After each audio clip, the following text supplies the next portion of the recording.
listening to In-Fisherman Storyline, North America's top voice in multi-species freshwater angling. Here is your host, Thomas Allen. You know, it's Monday morning, and when I get a phone call or a text message, hey, I'm available to do the podcast on Monday, and it was Friday. I'm going to verify that. I think it was late Friday. Oh, no, was it yesterday? Well, what we should verify before is Sunday. You canceled on me. What we're going to verify first is you canceled on me for a ski meet. That's what we're going to verify first. Yeah, you're right. That's correct. I canceled on you for a ski meet that my daughter was competing in, and she made the varsity squad this year. So, you're way down that list of priorities. Apparently. Does that hurt your feelings a little bit?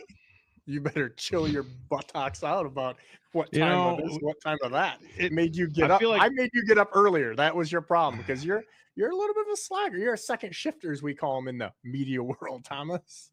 Maybe that, or I was on the water shooting all day yesterday, 2 hours away, and wanted to not have to get to the office before 8 o'clock. But hey, we're here. It's early. I've got my cup filled up with the finest blends of Brainerd coffee beans, and we're doing In-Fisherman Storyline, and we're with, dare I say, a good friend of mine. Probably, I don't know how many years I've known you, Ross, but it's been a long time. He's wrote articles for me, done videos. He's been a regular contributor at numbers of titles I've worked at over the years, and he's a Captain Ross Robertson from somewhere northern Ohio, Port Clinton, I think, is a walleye guide. Thanks for being here, buddy. Appreciate you. Yeah, we have worked together through a few stops, as they say. That's right. You've been in the same place. Your employer. I don't know. I couldn't work for your boss. He is a stinker. He is a stinker, as they say. On my podcast, we'd probably say something a little different, but a stinker. He's an asshole. Let's be honest. Okay, we're learning our ropes here. Okay.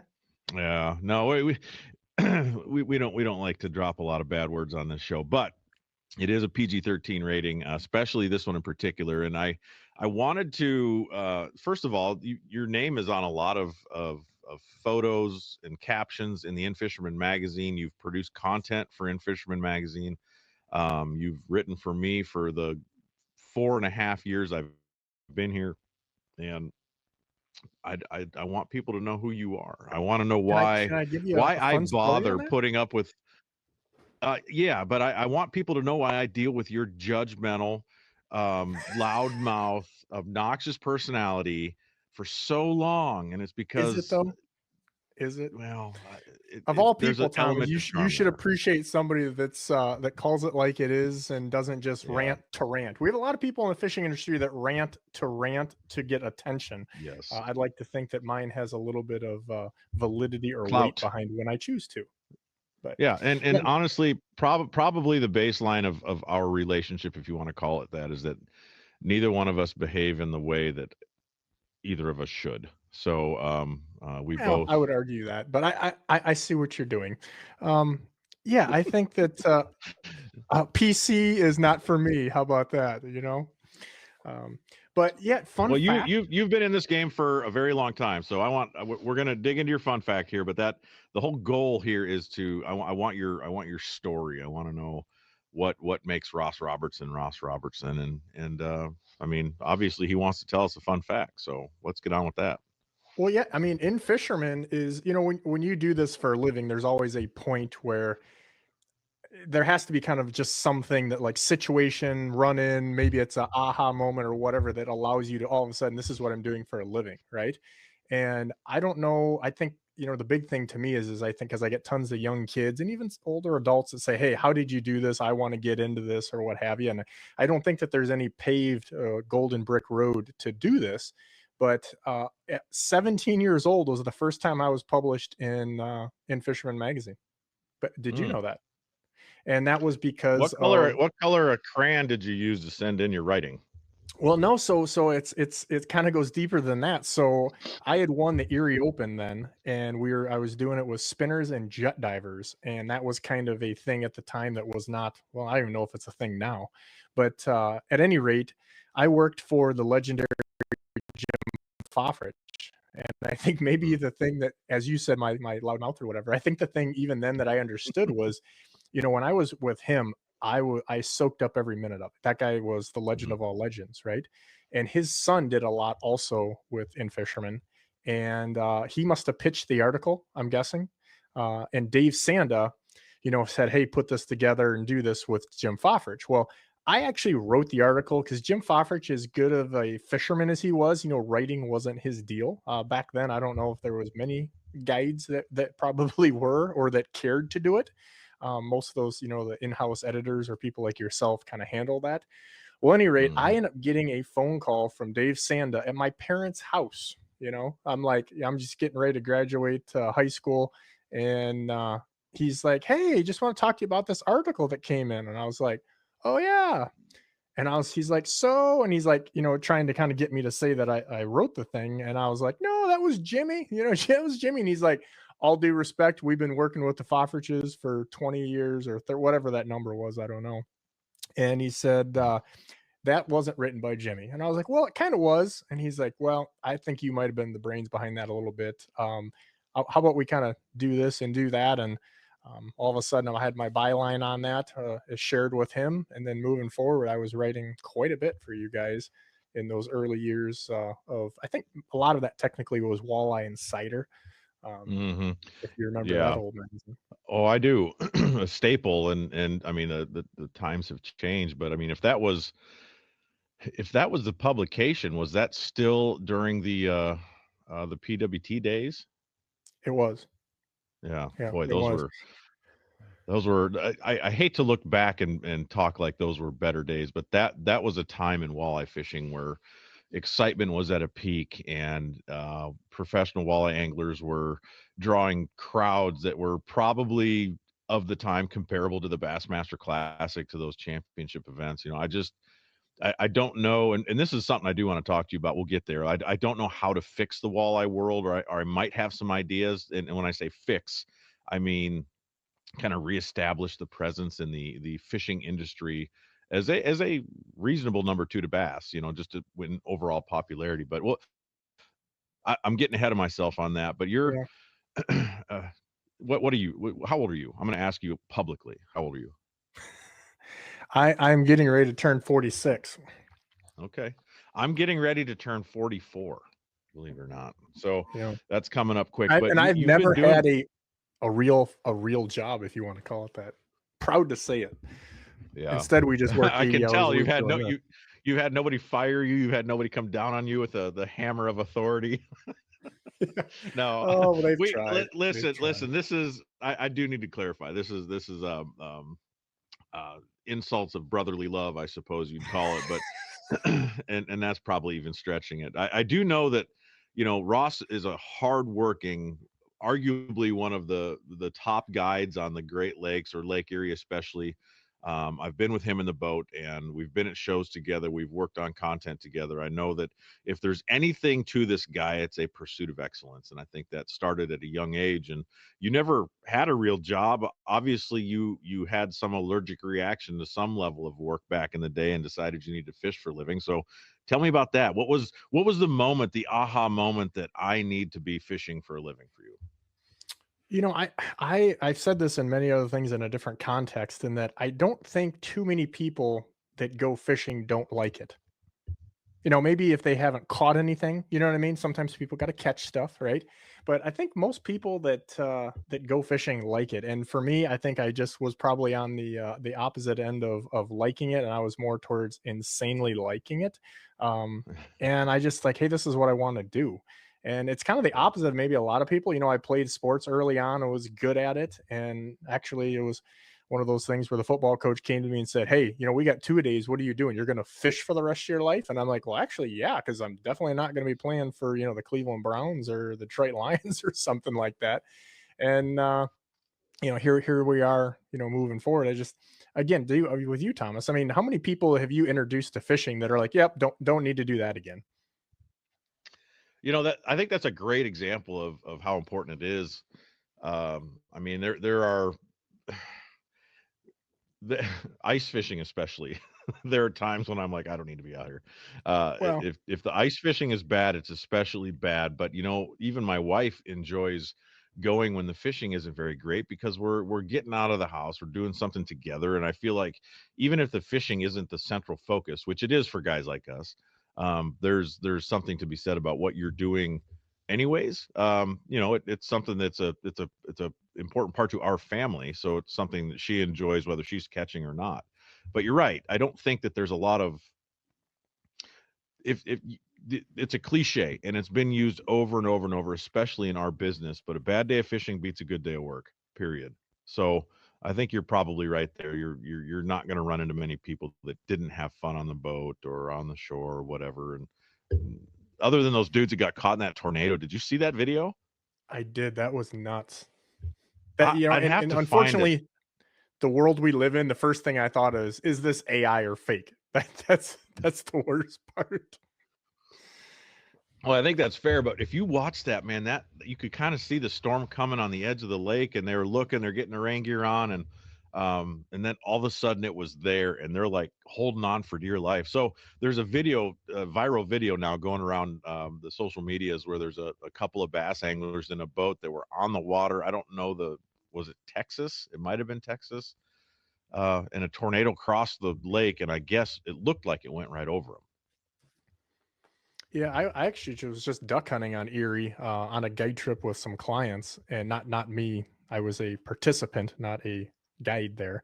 And our guy, he got rattled, man. We got in some stuff. I mean, the big waves and whiteout conditions, and he literally was like, when we got back, he was rattled.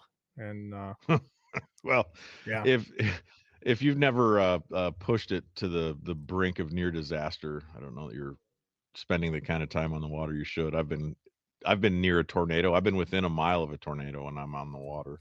Been on the water, but yeah, that's I don't know. It's besides the point. So if there's a time where maybe fishing is not as exciting, that's pretty exciting. But yeah, I'd I go would with that. definitely prefer to be on the shore. So talk to me about your early days. Where did you grow up? What was what was the available species at your fingertips that kind of got you hooked on fishing?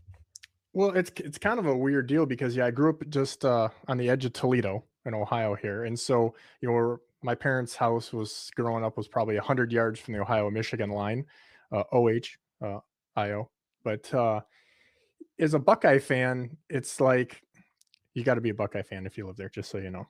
Even though we have some of those Michigan guys, but it's like this thing of, are you going to be a bass guy or are you going to be a walleye guy? And back then, I think that there was way more walleye people.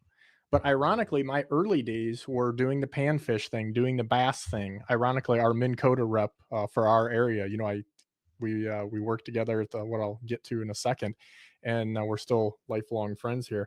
And he fished a lot of bass tournaments and stuff. And he had a little. He was a couple years older than me, so he had a little nicer gear. And so you're just fishing when you can fish. And I think that's sometimes the things that's lost on us too. Is like back then I fished to fish, and it was like whatever we could do. You want to go salmon fishing? You want to go muskie fishing? Okay, okay, okay. And I did way more things there. But I think when you live within stone's throw of Lake Erie and you don't walleye fish, because again, even the bass fishing, like you got to remember, boats were a lot smaller. People weren't going as far. So the smallmouth that we think of today on St. Clair and Erie just wasn't a thing. There wasn't the Hmm. participants. You didn't have the accessibility per se. Our boats weren't made to take that. We were fishing out of 30-foot hardtop boats back then for walleye fishing. So it's whole different deal. But I just knew I liked fishing, and so again, I know it's long stories with these things, but I guess that's what the whole point of this is. Yeah. I started making lures because I was always just trying to, again, when you're making lures and things like that, and ultimately making rods, it was because I wanted to have something that it was good but cheaper, right? So I'd make some and sell some and kind of try to take care of mine. I work with G Loomis rods now, and ironically, back then I would build like three G Loomis rods and sell two of them and keep the one and hopefully kind of get close to breaking even, using my time there. and Mm-hmm. still actually have a lot of those exact same rods and use them. But back then there was a place, and it's not what people are thinking of that are newer to the game, but Netcraft. So now it's Jan's Mm. Netcraft, and Jan's bought them out. I was actually there when the owner of Netcraft passed, or the current owner. But Netcraft was a kind of like a componentry, if you want to go there. They rented molds, they had all the lures and stuff like that, but much bigger than that. In Toledo, it was a place that it was like that wooden table where all the guys drank coffee, if you know what I mean. Mm. It Yeah. was that old school tackle shop, and that's where I met a lot of the guys who were the dudes, because we didn't have back then Cabela's and Bass Pros and tackle warehouses. And like, if you wanted to get your, not only your stuff, but also intel, this is where you go, right? So and then also just the same thing that we like, which is camaraderie, and also a little bit of bashing and giving people a hard Mm-hmm. time or showing off your pictures, right? This is before we had what we had now. This is Polaroid land. I can still Yeah. remember they had a board up there with Polaroids for everybody to kind of brag about their stuff. And a lot of the people that I met through there, this was like the original Netcraft on Tremainsville Road in Toledo. Some of the guys around my neck of the woods will relate to this. This is, I mean, like Al Linder and Gary Roach came there to give seminars. That was the place, because we didn't have other things. And it's kind of the same thing, I think, like when you talked about In-Fisherman in the heyday. And I get what you're saying with that, and it's not fair to say that, but at the same point, there are so many more options that, Yeah. I can remember, even backtracking here a little bit, like Scott Stecker, Reef Runner Tackle, who, is about 2 miles down the road from where I'm sitting right now. He basically quit his job as a teacher because of one ad in Fisherman magazine. That's a fact. One Wow. ad. He took all his money, and back then that ad money was way more than it is now, even. And he had one like quarter page ad, and he had so many orders that he literally quit his job over it. And I think the rest is history with that whole deal. Pretty crazy, huh? That is crazy, and I remember you told me about the Reef Runner story, and I think that you said something right there that's interesting, that he put every bit of money he had into that ad, probably almost like gambling, putting going all in on a poker table or whatever, and it paid off. It doesn't always pay off, but think about those differences. I feel like the amount that he invested was less, the return was more. And it's like you're right. You don't necessarily look to a magazine nowadays to see what lures are hot to place an order. You can go online. You can go to Tackle Warehouse, or if you're actually going to go to an in-person retail experience, you can go to Cabela's, Bass Pro Shops, whatever. I just there was the value of paper pages when it comes to finding product is just, it's not the same. It isn't, but another fun kind of quirky story with the In-Fisherman stuff. I had a guy call me up, and I accidentally had my client. I was on the boat, and again, we work together. I have guys that work for me, and so I asked my client, I'm getting ready to net a fish. I'm like, hey, look at my phone, because I assumed it was my guy that was next to me, and wanted to tell him what we had going on, because we were in the middle of heyday there.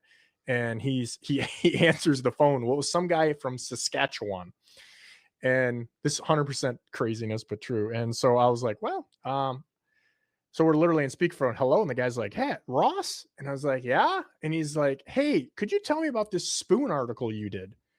And Mm. I'm like, hey man, I'm in the boat, I don't know. And he's like, no, it's just a spoon article. And funny story. So this guy, I'm like, hey man, I don't remember doing a spoon article anytime in the recent. So he's like, yeah. He flips it over. Turns out he is on, I think you said, the shitter. Can we go that far? So That's fine.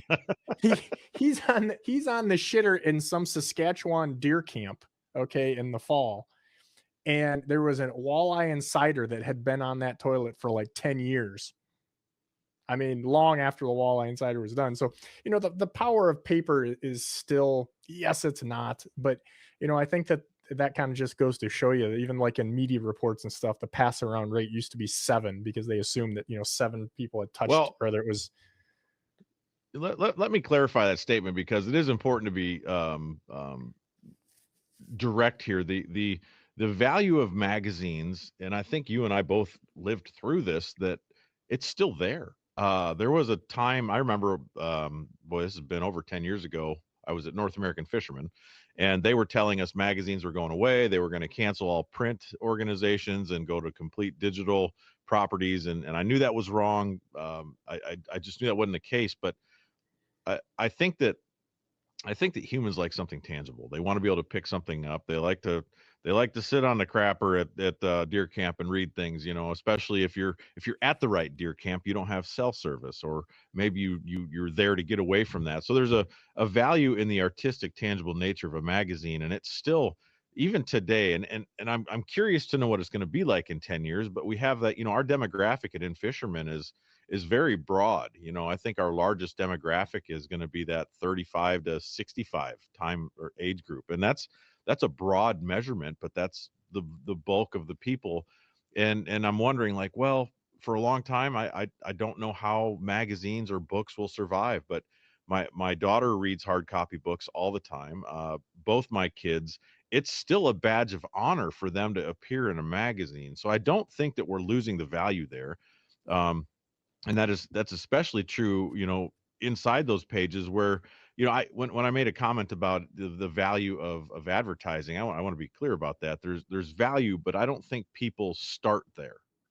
I think that they maybe dabble, or they hear the word about it from somewhere. They might read about it in a magazine, and they're going to buy it in these, or personally, I order most of my tackle from multiple online retailers. I don't like going to stores anymore. So I think that the desire to travel someplace or to stop at a bait shop, I spent a lot of time in bait shops like you did too. So my next question for you, this is Man, I something still like old school bait shops. I like them too. It's nice to walk in. You have that blow the smell dust off something. That's right. Find something that hasn't been made in 10 years. 35-year-old Polaroid stapled to the wall, and the smell of rotting minnows that somehow escaped from the tank that are behind there. I mean, there's something to that. I don't know that it's a hangout like it used to be. I feel like that's the thing that's changed, is people aren't just sitting on stools at a counter anymore, telling fish stories. I'd like it to get back to that. Maybe it will. But the thing you mentioned earlier is you were making tackle, or you were building baits, or doing something. And I feel like that's a common thread with anglers that make a career out of fishing, whether it's manufacturing, guiding, competitive fishing, or in my case, working in the media or whatever. You have a passion for the sport. Why did you need to make lures? Was it you needed something a little bit different to be successful? Was it I'm looking to invent or innovate something, or was it a pastime or a hobby? But how did that? Well, there just seems to be a desire to tinker, right? People want to make things, and that transpires into the business. I think day one for me, it was to I don't want to say make money, but it was to deflect costs, because when you're in your teens and you're living in your parents' house, I mean, I'm still in school, right? For God's sakes, I don't have a car. You're doing it to cut costs ultimately, and to sell some stuff, to kind of help break even. And then I think, but to your point, as you get older, I mean, look at me now. Like I work with Rapala and Z-Man and companies like this. Like I don't have to tinker, but I still do, because a lot of what I actually do for those companies is I work with R&D. And, I guess this is just a grown up version of that. Now we have 3D printers and all kinds of fancier stuff, but I still have molds. I still pour things. The processes are definitely different. As I just actually worked with Rapala on developing the gold miner. I was the only person that they actually worked with on development of that. And, that's a grown up level 10 compared to pouring jigs in, your mom's garage type of thing. But I think that when you first do it, you don't realize, like, hey, I can make this better.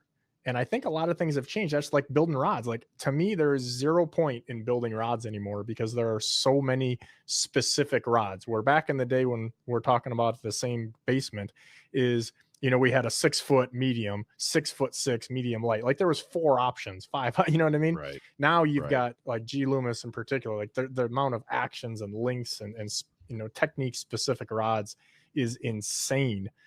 So I think the last rods I built were actually prototype rods for what Clam now has out, their Katana series. I built several of those models because I knew exactly what I wanted, and they didn't have some heavier stuff. But that's kind of a thing in the past almost. No, you're right though, but I think the offsetting the cost, because you're right, I had no money. I had to mow yards to come up with enough quarters to ride my bike into town to buy worms. I mean, like it was, you did what you could, but Well, as you learned to offset your costs a little bit, it made sense to, you're right, build 3 Loomis rods, keep one, sell 2 or whatever.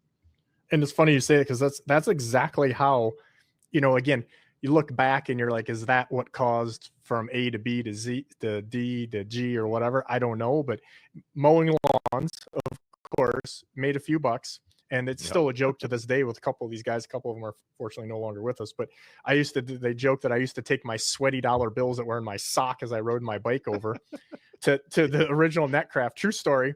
And one day, one of the guys got quit or whatever. And the guy there said to me, "Hey, why don't you just work here? You're here all the time."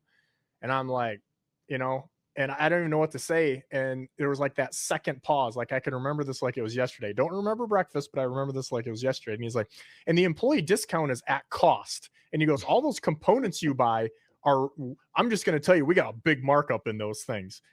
And I was like, I'm in. And so I would walk there every day. Fortunately, again, rather this is just, good karma or whatever you want to call it, that the high school that I ended up going to there was a short walk from the original Netcraft building. And so I would go there every day after school and pack all the stuff. Ironically, it was rods and turtle traps. Like they were big with turtle traps of all things that all the ladies that worked there full time didn't want to deal with. And so I had my little niche there. And yeah, then you got to meet some of the people and I was getting things at cost. And then what we would call nowadays pro forums or different vendors, reps were a little different back then, but and all of a sudden now you got some access to some gear now.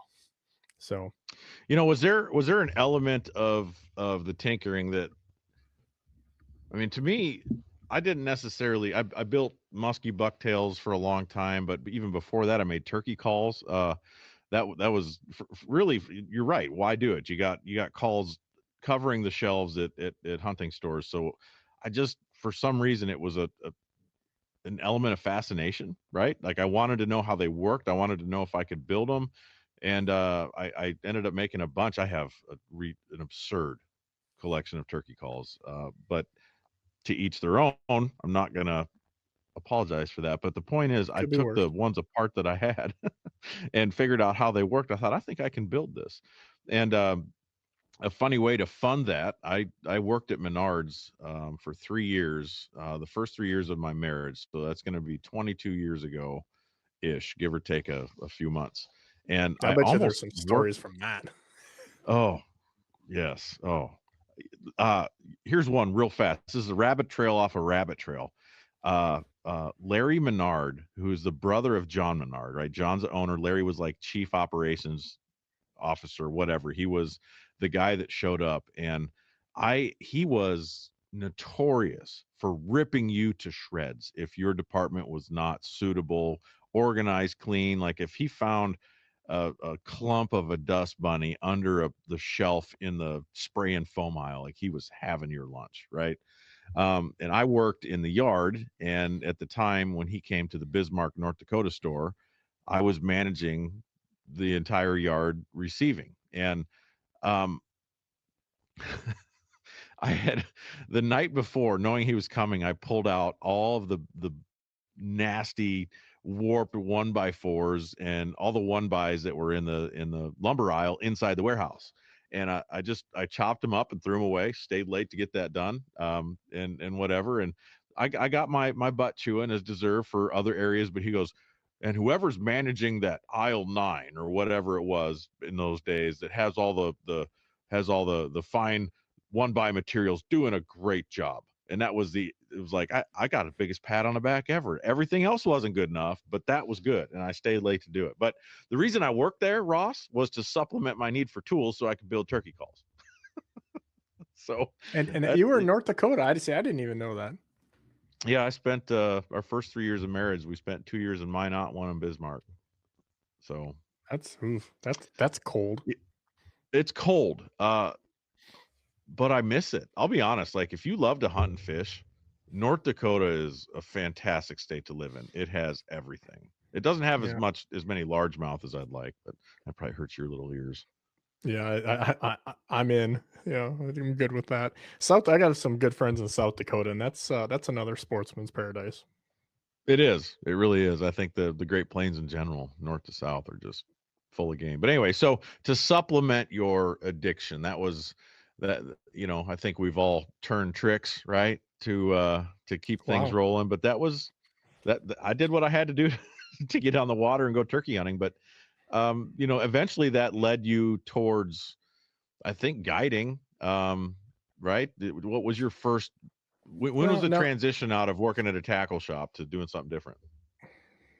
Well, I mean, even backing up 1 second, this is kind of like I think that nowadays, if I think people don't realize how spoiled we are. Like Silver Streak Lures that I Yeah. work with they're a national company. They sell them on the West Coast, but they're definitely regional from the standpoint of like they have colors like Ludington watermelon.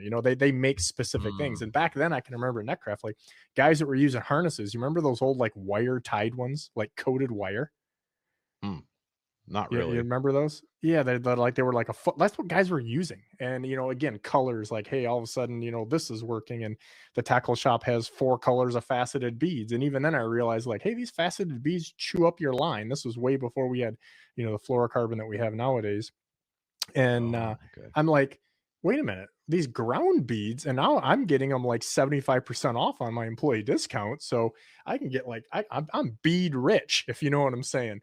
So for $1 here, I get this big old bag of beads, and I figured out real fast just little things like that. Hey, these ground beads don't wear your line, so I can get by, with using lighter line or not tying nearly as many. And so I think some of that stuff, much more so than now, was out of necessity. Even companies like Z-Man, they make regional specific colors now. And the crazy part of that is, and I think the thing that people, mainly at the manufacturers, didn't fully understand is now when they do make whatever color you want to call it, Gussie's Glimmer, and they're like, well, they did that for him because he won $1 million on this thing. But that works really well everywhere. Like there's so many places Mhm. that works. And it's not just, well, we'll do it for you, Gussie, because, you're up here and using this in Lake XYZ to take care of you. So I guess, like I said, that in South Dakota, a really good friend of mine, he has used a lot of custom things, if you want to call them that were here for the Great Lakes. And they work really well out in the river systems out there. So I think a lot of times people don't realize, they think something is for something, and then they don't branch out of that. And Oh, totally. so I mean, and that's the truth in the bass and walleye world. I mean, what was the crankbait they designed? The money badger was Berkeley designed for the walleye crew, and it ended up catching a lot of bass too. So they marketed it on both sides, and it was acceptable. But yeah, I mean, you kind of do get in this stuck in your own space, right? Where you don't realize that it doesn't take far. You don't have to go far to realize that there is similar people in the Dakotas. That's in Ohio. That's in New York. That are in Alabama, etc. We're all kind of the same, but you kind of get like, okay, down south, the June bug is the color, right? That's one of the greatest bass colors ever known to anglers. Well, it works well in Minnesota too, but purple doesn't get a lot of attention generally because we have such clear water. So the green pumpkin tends to reign supreme. But you still have to I think get out of your own element to kind of get exposed to the whole ball game, the whole shebang, right? There's a all these lot of largemouth life. references are making me crawl. Well, hopefully I'm going to have a better impact and you'll up your standards, but that's fine. No, but you really do. There's a world out there that I don't think you realize until you get away from your mom's basement, and eventually when you do, it's pretty educational. Sometimes it hurts your feelings. Yeah. But getting out of that and doing something new is a good thing. So you the bait shop days, when you were done with Yeah. that, So did you go right into guiding? Well, no, I left the bait shop because I graduated high school. So I had about 3 years probably at that bait shop, and then I had a little bit different situation. I had a dad who was older for my age, and if he was alive now, he'd be an old feller. And long story short, he was in World War II at 16.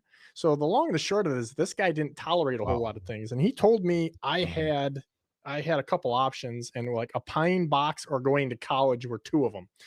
So I did the college thing, and I spent probably more time, figuring how I can get to fish different places than go to college, but nevertheless got my degree there. And I know I say this and my mom cringes every time, but I still think that was the biggest regret I had was doing college. But that's a story in a podcast for another day. Because Mm. again, there's a lot of guys like Kevin Van Dam himself, right, that dropped out of college and realized like, hey, I need to be taking this time and energy to focus on the fishing thing. And I kind of do wish I would have done that, although things worked out pretty good. So, um, but again, I understand that because my dad thought that the value of an education because he didn't have one and felt that he could just, even though he was very successful, started his own business, that I But would that have an was that easier curve. generation. That was that It was, generation though, it wasn't it? was. It was like you to do better than us, you need to go to college. And my parents were pretty adamant about that, but they it was clear I wasn't going to make it through. I didn't graduate college.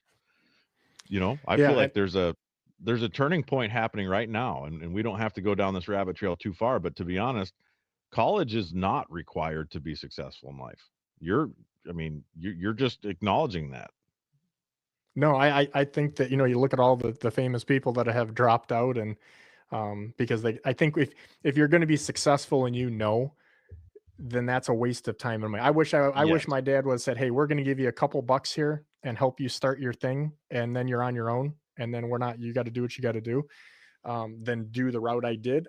I could say, on other elements with some networking, some guys from college are still really good friends and that I work with and do different things with. So I think there's that element. But if you're not going to, Mhm. again, me and you could go on a tirade and get ourselves in trouble for sure here. But if you're Probably. going to be going art history degree, no offense, like then that's not the thing. If you want to be a doctor or a lawyer or something that requires very specific training, like, hey, as a guy who knew I was going to fish for a living, that just wasn't the case. But if you are, and I'm not saying somebody shouldn't go to college if that's the right for them, but if you are and you want to be a fisherman, here's what you need to do. Just listen up. You need to learn accounting. You need to learn how to run a business. You need to learn public speaking. You need to learn grammar, all these things that we have to do on a daily basis that someone's just like, oh, you're a fisherman. Dude, I run a media company. Look what we're doing right Yeah. now. Like Right. you've got to have some savvy with these things. And I think that's the big difference when I looked as a kid and I looked at who is successful and you start looking at guys, whether you like them or you don't, forget the names per se. But when you look at a guy like Kevin Van Dam or Ike Anelli or some of these different guys, they are really good fishermen, but they're Yes. really good businessmen.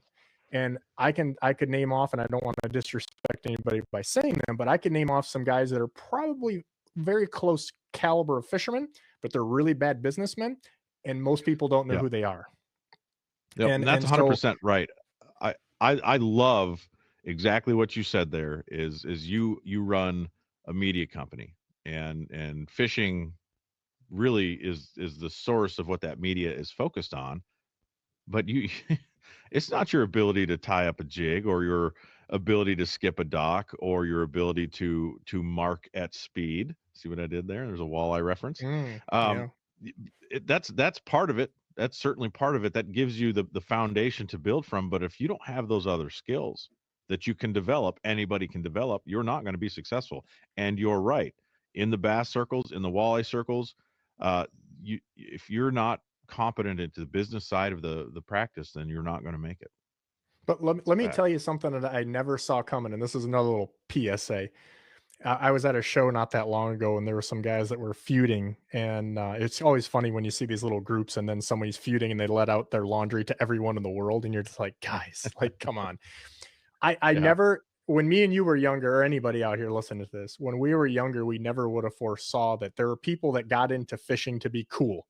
Like when I did that, they're like, huh, like that's not cool, dude. I was really good, at some sports and stuff, and now I'm not gonna do that to go fishing. Like that's not how. Now you're in college, you got college fishing programs. People that maybe couldn't shoot a free throw are able to make money and also have more notoriety. There's guys at Ohio State University, like they're kind of known for football. They're doing pretty good right now. But yet there are guys that Mhm. are on a fishing team, right? That would not Right. have that group or what have you. But the crazy thing to me that's going on, I think is horrible, is there are people that are fishing for clout that aren't really fishing. They're doing it for patches and jerseys and to hang out and make it a social thing, which that's fine. But when you camouflage that with, I'm a pro or I'm doing this, or hey, let me hold your fish because I don't actually want to go fishing. I just want to like have something for the gram. Like that just wears me out, dude. Oh, it wears me out too, and I think that that's the culture right now. I know there's, and I continually mention my son in this podcast, and yeah, I'm proud of him. But truth be told, he's ate up with it. He absolutely wants to fish every day, hunt every day. Right now, high school's a waste of his time. And I was that guy. I was that kid. I didn't want to be there, and I certainly didn't want to go to college. I tried, but we didn't have the gram. We didn't have the notoriety. In fact, Ross, dare I say, our early days was before hunting and fishing was cool. And you're definitely looking at a time now where there's an element of badassery of holding up a big walleye, big bass, big deer, big muskie, whatever. If you can post something on social media, whether or not you earn that critter by yourself or you paid a guide to do it, there's an element of recognition that occurs that everybody wants. It's like, oh, this guy is a figure. He's very good at catching fish, or he or she, let's be honest. And we've had a lot of talks about that. There is an element of just becoming famous on social media that they want. And they want to be recognized as an expert in their peer group, and they're willing to get there by holding someone else's fish. Not that that's the case with everybody, but you get what I'm saying. Like, they're willing to cut corners, most especially the time on the water, building your own talent and skill to become somebody. And that's, everybody wants a shorter path to the top. That's a I result of social you know, media. yeah, I'm humbled by how many people a year contact me or hire me specifically to teach their kids, or in some cases it's older people that they're like, because of the success I've had with able to just make it a job, right? And Yeah. okay, how do we Yeah. do that? And almost like looking for an educational standpoint on it. And the thing with me is I tell people plain and simple, like, we're not talking about because I use this lure, I won this tournament or whatever. I got into fishing because I really loved it. And like Al Linder used to say, or still probably does, if you like this, keep a day job. If you're eating up with it and you can't imagine doing anything else, okay, figure out how to make a living, do this, find your way. But I Hmm. never got into this for clout or money. And I certainly didn't have it for a very long time doing this. That's like what they say, the 20-year overnight success. And I think that that's the difference with today with the social media is I've got a writer who you would love. He's a pretty well known guy. And he always says the problem with the internet is not the internet, it's that it gives every knucklehead a bullhorn. And I think that that really is the case. You know, I mean, I just like trying to fix the washer there had a noise. And, you know, you look up these videos and there are people that make these videos and the end of the video and these washer things, well, I didn't really know how to fix it, but hope you guys had a good day. And you're like, why did you make a video on YouTube and then admit you didn't know how to fix the thing? Because I think there are people that just like hearing themselves talk. Um, I think this may Hey, surprise stand you by. even. Can you hear me? Yep. Can you hear me? Yes. All right. Sorry. So, well, I've already written down the time that happened. My producer will fix that. So, what, as you can figure, in this 300 million year old building, we've got goofy internet, and it seems like I it's got better in the the same morning thing is here what it too. did right there. So basically, you didn't get into this for clout. So you can start in 3, 2. Yeah, you know, I didn't get into this for clout, and I think that's just a big difference where I had, 20-year overnight successes, they say. Like the whole thing for me was I really enjoyed doing this, and it wasn't for anything other than the love of doing it. And I think this may even surprise you when I say this, but like I have a personal page on Facebook because you have to with a business account. Those of you that don't have a business page maybe don't know that, but I never post on that. Like I don't put my family events and things on there. And I'm like, those things are like personal and I don't want out there. And I know like my mom and my sister are kind of like, how come you wouldn't accept a tag of our Christmas party? And I was like, Mom, I have thousands of people on here. I don't know who they are that don't need to be in our living room on Christmas. And Right. I will promise you when I won't be done fishing, I don't believe. But when I'm done with the business aspect, and I can tell you you'll know because I won't have the social media going daily like we do now because it's part of the business and required. Because I don't, and again, you maybe call BS on this or not, but I don't need to post to say, look what I did. Right. The opposite, if anything, because I know how this can be counterproductive for the actual act of catching and doing and where you go and stuff like that and the spot burning. But I'm really careful on how I do those things. But it's a part of the business.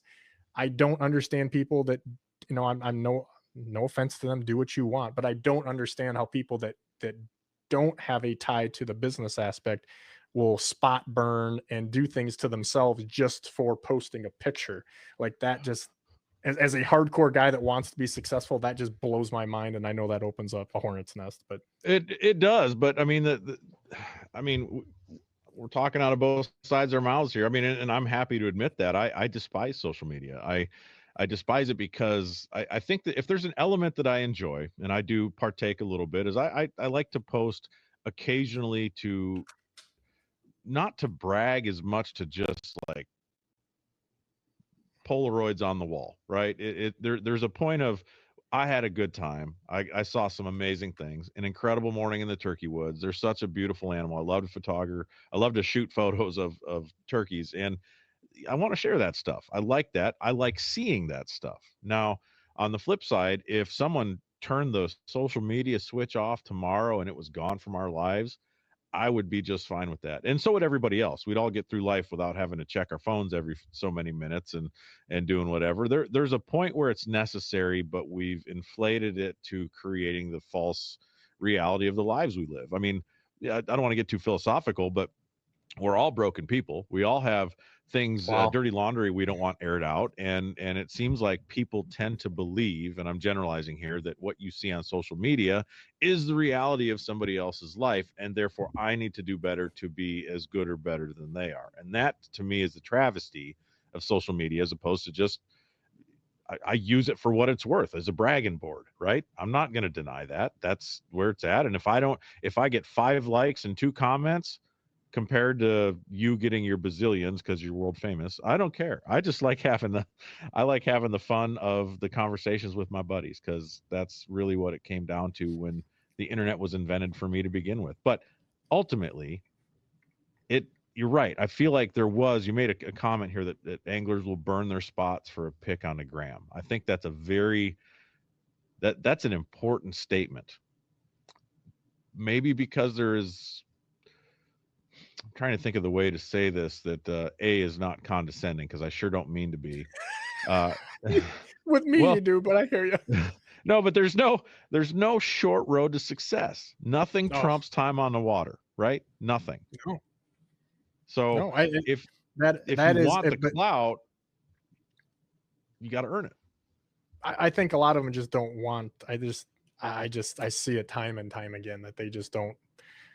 They don't want to put the time in. That it's simply put. Again, you don't even have to get specific on that. This is not a fishing thing. I always have to kind of clarify that, because on my own podcast, we get nitty gritty, if you will, maybe a little more intense than what we're going to do today. But I just think that the end result is people in anything, forget fishing. Our culture has changed, and people aren't willing to do this entitlement and all these other things.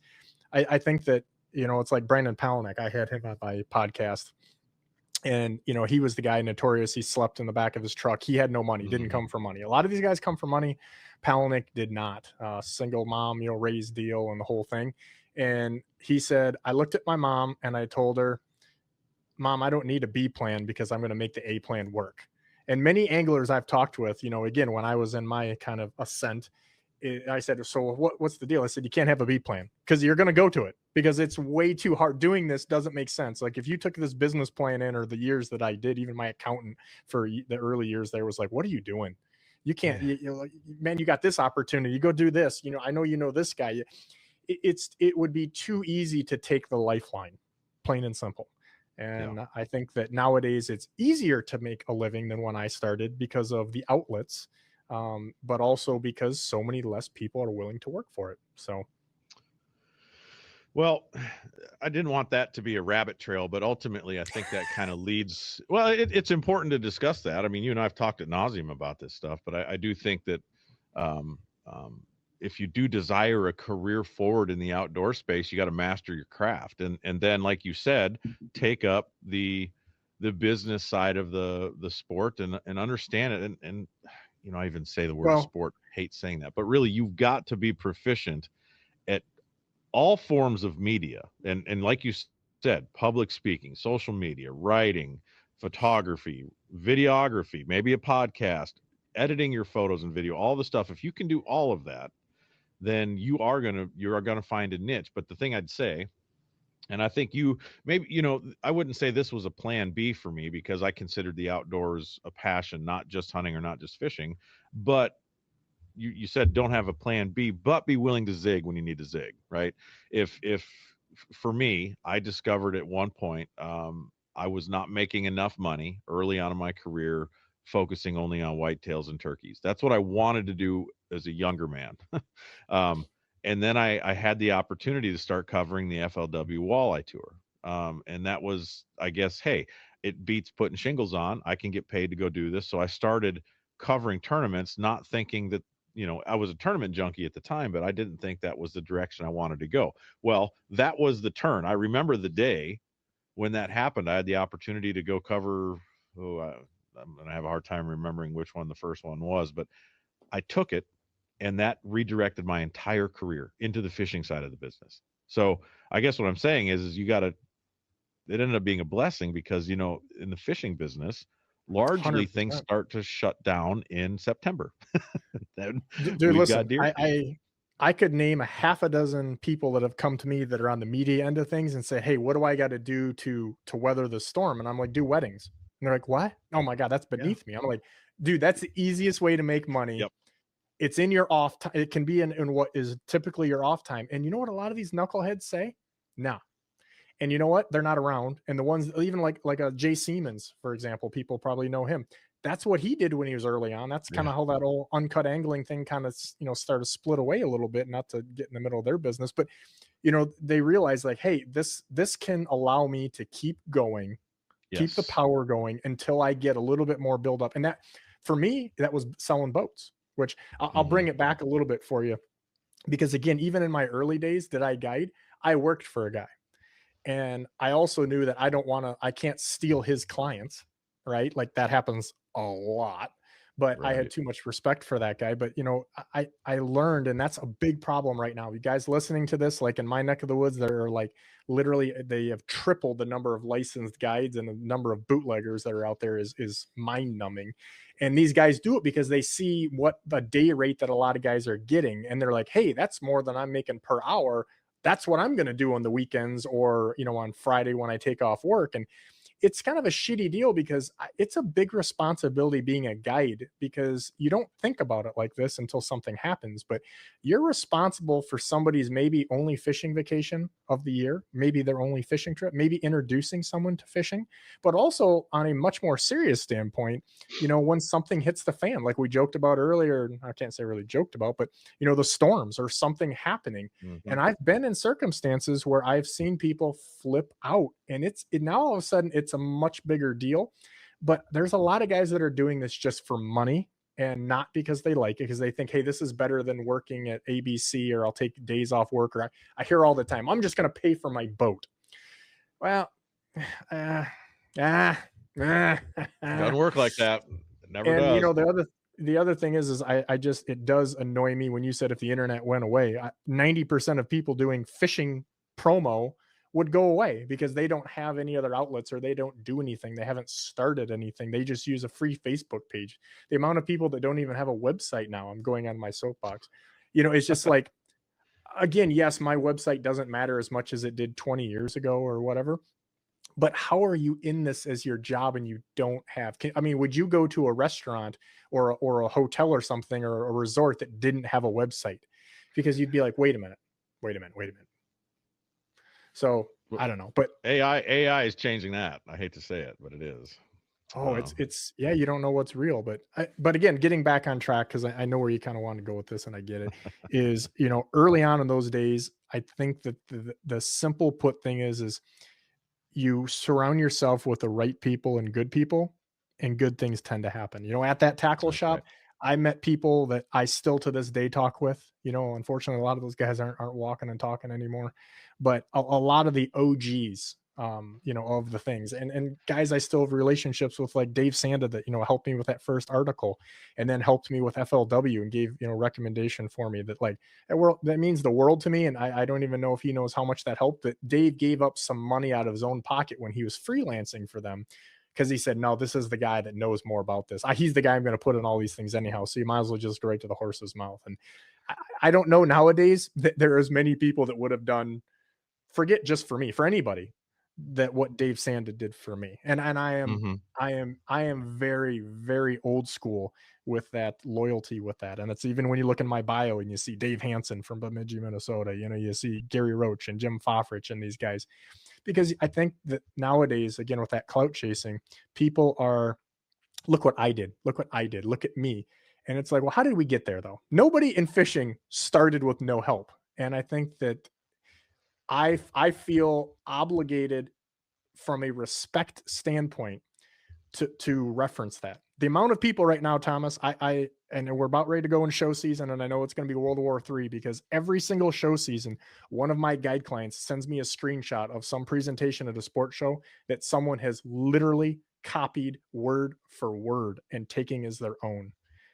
Mind numbing. And again, with fishing, we haven't reinvented the wheel per se, but you're literally going to plagiarize one of my PowerPoint presentations and you sat in there and you took pictures. Like, are you kidding me?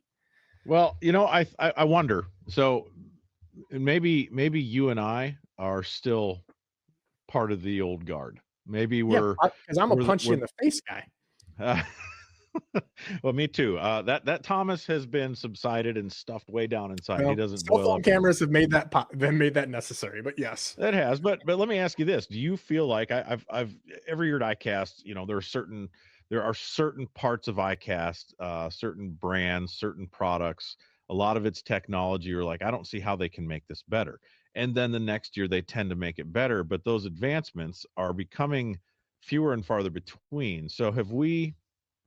You'll see where I'm going with this. See if I can explain this the right way. Are we nearing the apex of, and this might be in general for culture, society, but we'll just keep it in the realms of fishing here. Are we nearing the apex of fishing development, to where it literally cannot get any better? And I'm gonna let you answer that, but before you do, the same applies to on the water innovation and discovery. So there really isn't anything there's always something to learn, right? Always something to learn, but the opportunity to find something that hasn't been done before, or to find a new technique, a new way to approach fishing in general, no matter the species or the destination or whatever, it's pretty much all been done to an extent. Okay, leaving a little wiggle room in there. So a lot of these younger anglers, and this is encouragement. I want us to come around to the point where we want to encourage the development of the next generation. But I wonder if there are anglers out there that were not, they're younger than us probably, or getting in later than we did, and they were not necessarily a part of those early days of innovation, and they want to have some type of recognition, and maybe they're capable of it, but they're trying to stand on somebody else's shoulders. But we all did to an extent. Somebody gave us a boost up, and you said that. I've been very staunch about thanking the people that helped me in my career too. When I tell my story, if I'm ever at the roast Thomas Allen podium, which I'm sure you would have a lot to say, there are people I that could I be the would lead master there. he would get me in a lot of trouble. There I would not feel right as a human being if I didn't go through a list of people that's probably 15 long or so, that gave of themselves to advance my career. Okay, that's something that's very important to me, but we've done everything we can to make it easier for the next generation to succeed.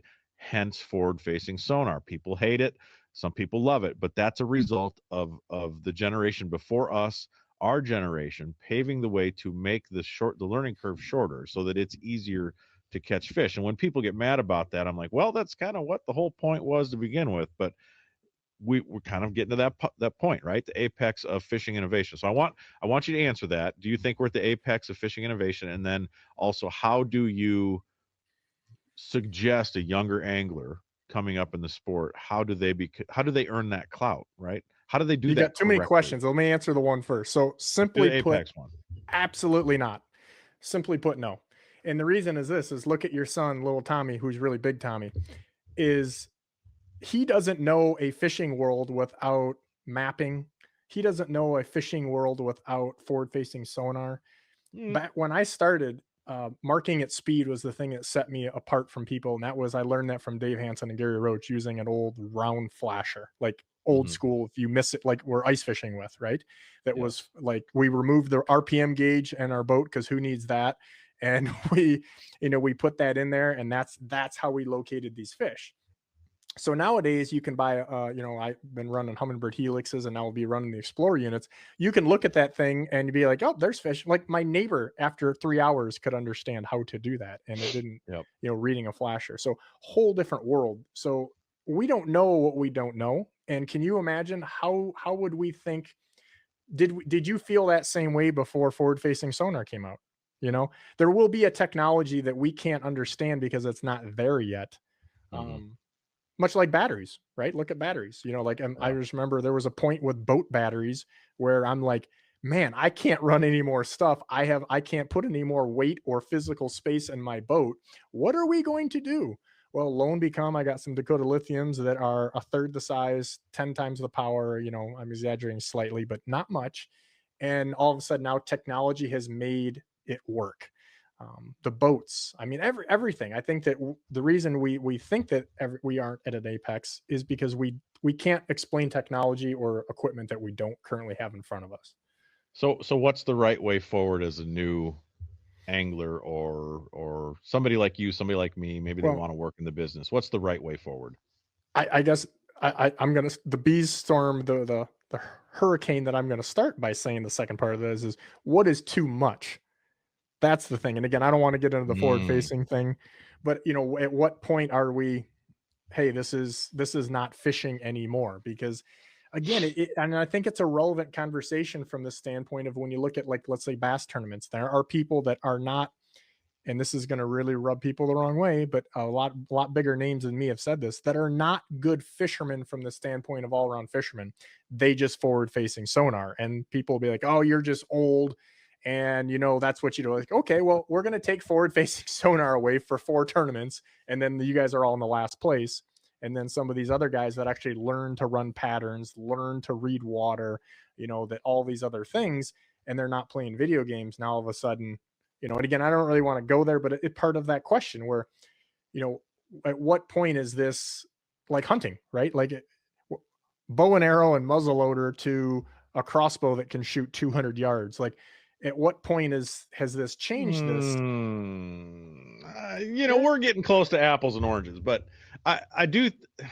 You're right, but we did it without forward-facing sonar. So if you took that away, let's say somebody in the big powerhouse in the sky flipped off the forward-facing sonar switch and it was gone from our lives. It is not impossible to go out and catch fish and run patterns. You can learn to do that. So let me tell you a short story that just happened. And so we're obviously at the end of our open water season here, it looks like. And I went out with a local buddy who's gotten to be pretty good with the forward facing stuff, and now Mega Live 2. And so I'm trying to kind of, shorten my curve, if you will, what have you. I'm fishing with some people that are really good with that. And just like you said, I'm just getting more time because it's, again, probably shouldn't say this out loud, which makes it amazing content. Oh boy. Yeah, I know.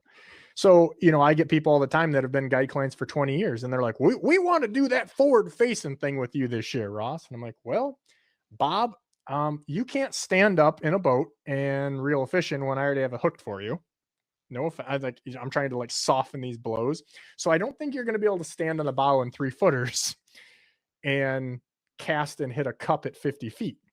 And so, again, bear with me on this, but those are 2 totally different things.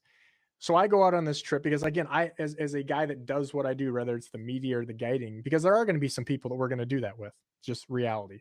So I have to get better at that because I'm not up to the caliber that I need to be to start telling in-fishermen about it and everything. Like I'm getting close, but I'm not there.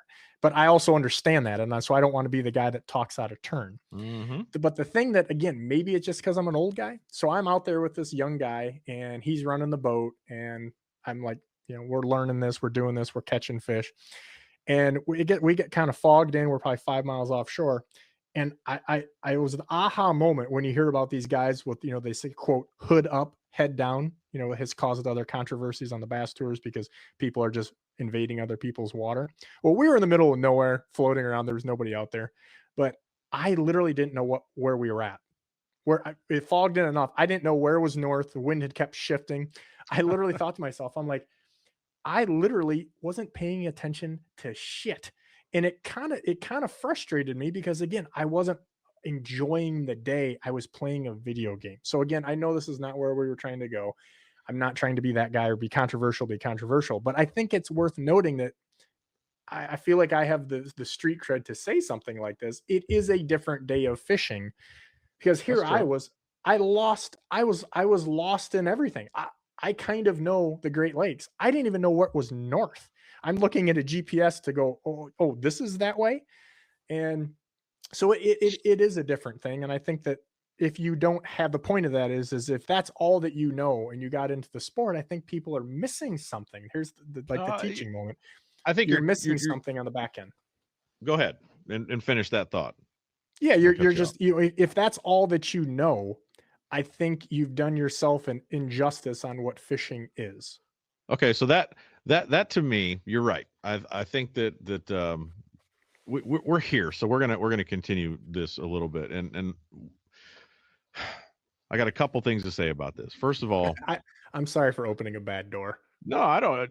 Truth be told, like this is a continuing discussion. We're not going to stop talking about it because have you had quite a few podcasts on this? Yes, quite a few, but we're still at a different time from 4 months ago. I mean, you just saw yesterday, I think, or late last week, Major League Fishing released this device that closes, it locks on top of your forward-facing sonar. I actually thought it was a joke when I first saw it. Oh, I know. We're not going there. But you said something in your diatribe a minute ago that's important, I think, that we bring out. If you got to stand on the front of your boat in 3-footers and hit a cup at 50 feet. Not anybody can do that.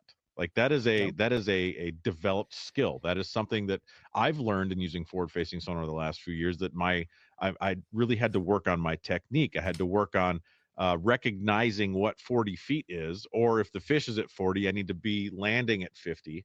And then, of course, that has to be directly in line. Your electronics has to be tuned, your transducer pointing the right direction. Like there's a lot of things that come into play to being accurate. So it certainly requires you to manage the skill set on the top side, right? You got to work on all that other stuff. But if you don't have the foundation beneath that, it's not going to do you any good to begin with.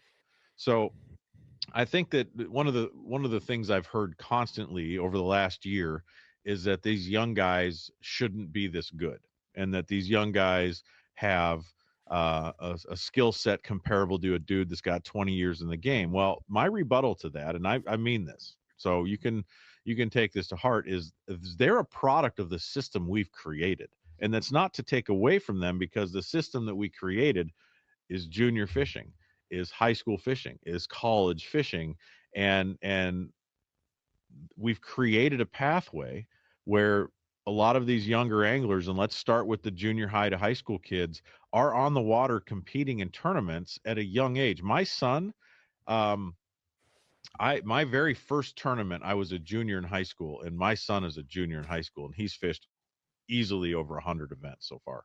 So we've created a scenario where, you see where I'm going with this. We've created a scenario where these younger anglers have the foundation to become that much better once they have the right technology. I don't think we should discredit any, and I'm not saying you are, but let's not take any credit away from the anglers that are younger. They're better at a younger age than the older generation is. And admittedly, the older generation had to pave the way.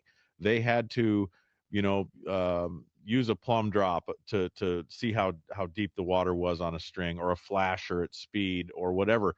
But that all led to innovation that created a shorter learning curve that demanded a playing field for the juniors, the high schoolers, the college kids to eventually compete at the top levels. So the technology is not at fault as much as the technology creates complacency. Yes, I will completely say that. But what we've created is a platform where people want to fish earlier. They want to be Captain Ross Robertson. They want to be Kevin Van Dam. They want to be all these celebrities. You're elevated in my mind, I guess, a little bit. But Well, we've I created have that a situation very, where they can get on the water more. on surface level, have a very unpopular opinion, and publicly, people that are in the fishing industry say, "Ross, stop, please, please don't say that." Now, And he's going to do it again. Get ready for yep, it. privately, people go, "Man, you ain't wrong." I think getting kids involved with fishing is obviously the most important thing from a business standpoint, if you're being honest, because we need more people participating. Same thing with hunting. Like, we have a big problem with not having enough participants. Like, the generations Yep. aren't doing that. They're not into it. The problem with high school and college fishing as it has evolved is we have created little entitled monsters. And people aren't doing it for the same reasons that we talked about. Anybody that listened to the first hour of this.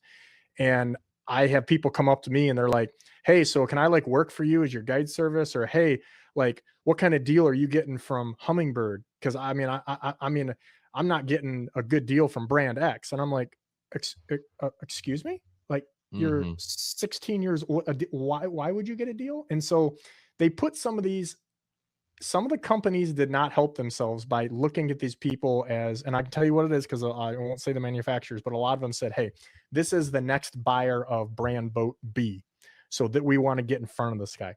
Great, awesome. But when you take a kid that's impressionable like that and can't shoot a free throw, and you put a tournament jersey on him, and you run around there and tell him he's a pro or whatever the thing is, it's caused a lot of the wrong reasoning, and Uh, it set our fishing culture back. you're right. That in the statement is true. You are not wrong in what you're saying. I feel like, first of all, any brand is not going to give just any Tom, Dick, or Harry high school kid trolling motor, a bass boat, Well, rod and reel, whatever. Okay, and I let me think that interrupt you, because so I don't forget there. So yeah, that was one of my beefs, because there was because again, I have friends whose kids were in these programs at some of the bigger schools, and they were getting discounts more so than some guides were that did it for a living and were helping to actually produce content and do things, because I think they felt that competition. Manufacturers felt that competition, that if we don't do this, company B will in our segment or whatever. And they were giving these kids some crazy deals, and then a lot of them, again, a friend of mine, once they graduate from college, they were standing out there without a date, you know what I mean? And they're like, "Well, yeah. what happened?" It's like, "Oh, you're in the real world now, dude." And I Well, think that I think that could have been handled like many things. It's easy to say now, hindsight 2020, but I think that could have been handled a whole lot better for everybody's sake. I think you're right, but I think as that comes around, and if they do get out into the real world and are standing there without a date, as you say, I think that reality is going to, that's a fact. They are not going to be able to just snap their fingers and have these relationships. However, what you're saying is true. I think it's a very small percentage of high school anglers that get into that situation, and it's um, I have a very close friend that wins almost every tournament in the state he fishes, wins or gets second place. And if he gets second place, it's because he dropped the big fish to the side of the boat or whatever. And his son is a very accomplished angler, but they don't have any sponsors. They don't look for that. They don't want it because, in his opinion, he said, I'll earn my entry fees through my winnings. That's what he wants to do, which to me is one of the best examples of a path forward. But there is the business side of things. You said it a little bit ago. You don't have to go to college to be successful in this world. So the next best thing is going to be real world experience, right? That's on the job training. And if we've created a scenario where let's say there's half a dozen high school kids in the country, and I'll bet there's not many, but we'll just use that number for the sake of our discussion. Let's say there's half a dozen high school kids that are actually worth, or their performance demands, some level of sponsor support. Um, there's also the separation of the high school team they belong to is getting help from Ron's Drywall Service and Collins Towing and Perkins, and so some local entities that have put money into the fishing team, and these this team or these two teams have other sponsors and they're not wearing the high school jersey. Now, we can go into the validity of high school jersey, but that's the separation that bothers me a little bit. Because if you're a part of that high school team, you're not going to wear a Nike jersey on the basketball court and your team's wearing their colors, right? I think that there needs to be some sort of regulation in that world a little bit more, rather than, yeah, these guys are really good, like they're exponentially better than the rest of the team. They should still be a part of the team, or they aren't on the team, is the way I'm looking at it. Right? You see what I'm saying? Yeah, that's fair. That's So fair. But like your buddy, who I'm pretty sure I know who that is, but your buddy there, he doesn't really have aspirations of making that a full-time job, though, does he? no, not necessarily. But I guess I think that there's a purity in this sport. You get it, I get it, my buddy gets it, and he's a moral man, and is not going to let what someone else does dictate how he does things. So he wants the satisfaction, and this is really big to me. This is true with every deer head on my wall, every turkey beard that's on my wall. I want to look at those memories and I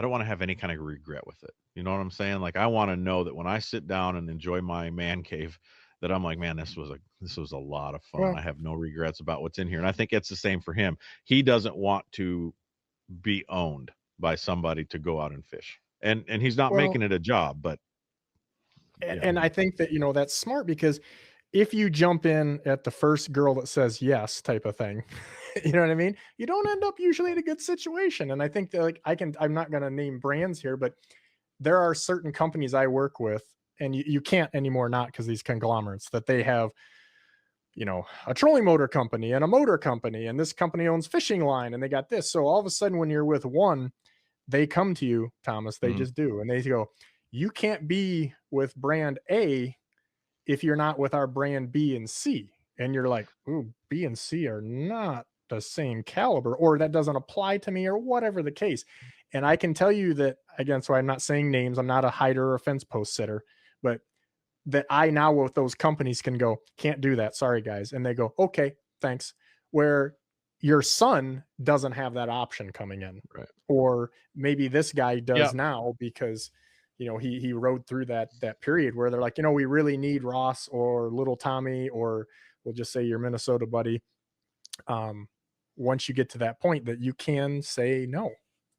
Yeah, you're right about that. And I think just the general business of the fishing industry has changed, where you have a lot of these conglomerates, and some of them have saved brands, and we could probably think of a few that are still around because they were bought by an investment entity, and that was probably a good thing at the time. And I think we're moving in that direction a little too quickly, where a lot of the smaller mom and pop type bait developers, and even beyond that have might have a factory, and they produce a substantial number of lures, whatever they may be. And there's numbers of them still.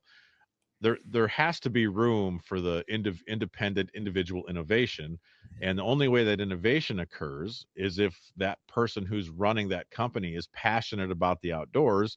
And the only way they stay passionate is if they are continuing their drive to be on the water. And I think that goes back to the beginning of somebody fostered that desire. Somebody noticed that they were crazy about fishing, and they kept it going. And so for the next generation to be a part of that innovating community or bait development, like, you're not going to just go to college, get an engineering degree, and join Berkeley and invent a new worm. I think that still today, you have to have some type of fishing prowess, or a desire to look at a worm and say, we could make it a little bit different by trying this. Everybody has a fresh perspective, but that's where I want you to turn this on. What do you do right to become successful today? There's a lot that we've talked about people aren't doing right, and I don't do stuff right. You don't do stuff right. We're not removing ourselves from that conversation. It's just, there is a path forward in this technologically advanced age that you say has not reached an apex. I'm not saying that it has, but what else are they going to do that's going to change the game, right? There's that word we hate so much, and we don't know. But if you want to be successful in the sport, Do you need to go to college? Do you need to not go to college? Do you need to become a guide? Do you need to become a tournament angler? Do you need to become an engineer? Do you need to get a business degree? What is the right path forward in your mind for this incoming generation to be successful? You know, That's one question.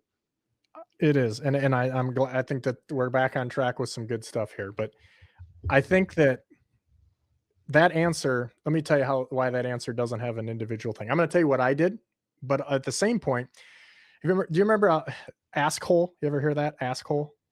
I didn't know the term. We're too old, I guess. An ask hole is someone that asks you questions nonstop as far as like advice. Okay, this is you guys listen to this can Google this. And I'm like, oh. So I have a friend say, hey, I'm sorry for being an asshole. And I was like, huh? So he explains this to me, and that, it's somebody that asked for advice all the time, but then never takes it. And here's the mind-numbing thing that I think you're going to be probably on the same page with me. So you never take their advice, and these people, I guess, are upset over it. So I'm not going to tell you who the guy is, but he's a very, very influential person in the outdoor industry, is a very, very close friend of mine.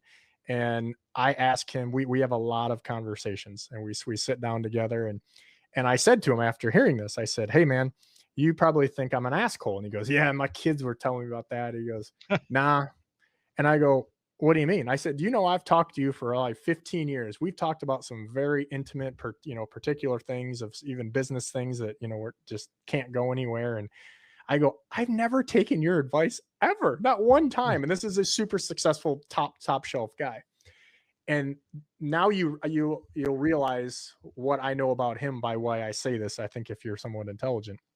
And so he said, no, not at all, man. He said, because you got to remember that maybe you're smarter than me, or maybe I'm smarter than you, or maybe you're going to work harder than me, or maybe you're not going to work as hard. Or he even said, one of his things was, he said, I'm a bigger risk taker than probably you are, or most people are. And he said, so that advice is only given for a box and for what I would do, not for what you're going to do. And I think that with kids nowadays, maybe you're a much better speaker than I am. I'm not the best speaker, but I'm pretty good at it. I have no qualms about it or whatever. I'm not saying, I'm the best writer, but I can organize thoughts, and I know how important this is. And I have people like you, fortunately, to clean up some of those errors and things before everybody else sees it. And stop it. But, I think that to your question, to get point blank answer on that is you just have to do stuff, and you have to show up.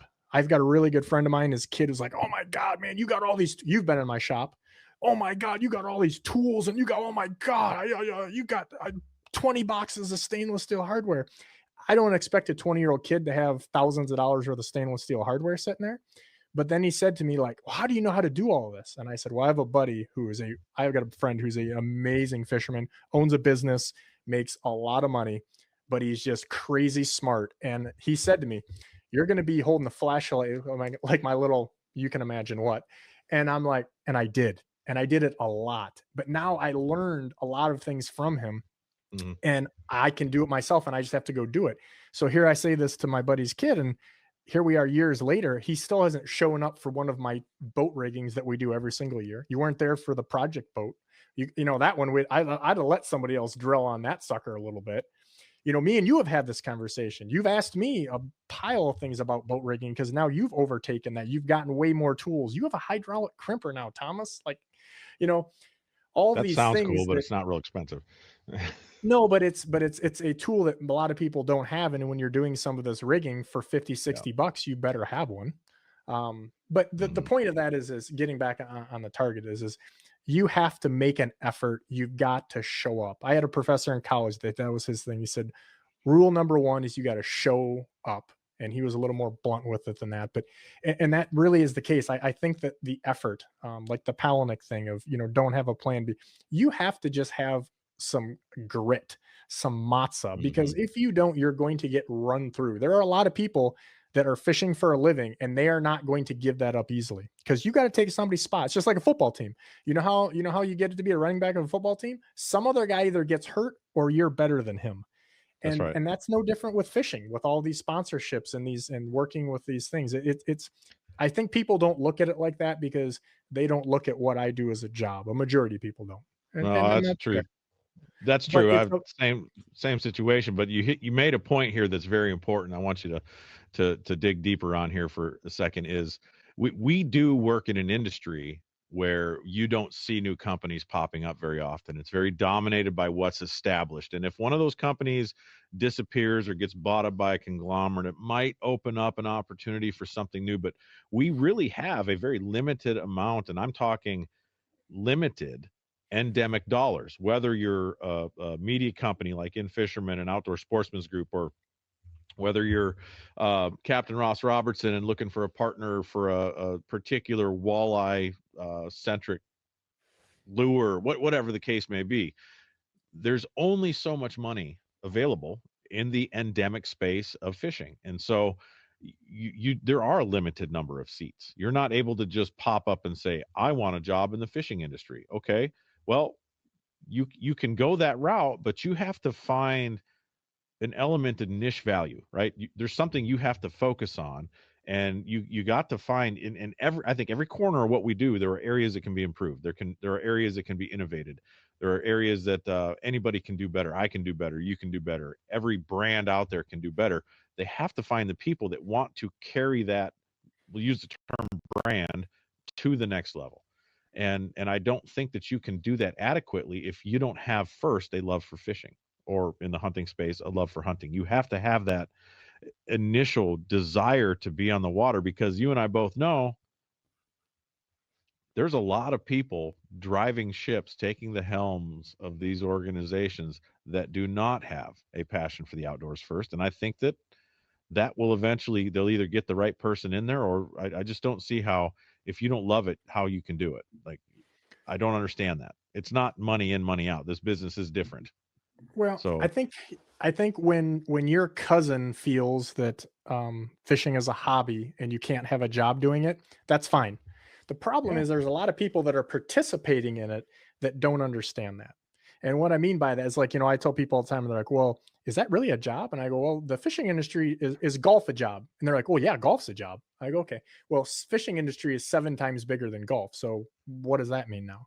But the problem is a short story that, again, I'll share with you. And it's good because I can't tell you the manufacturer, but a company that I work with a few years ago has 40 people on some type of promotional. That's anywhere from really well-paid TV people to, a discount product.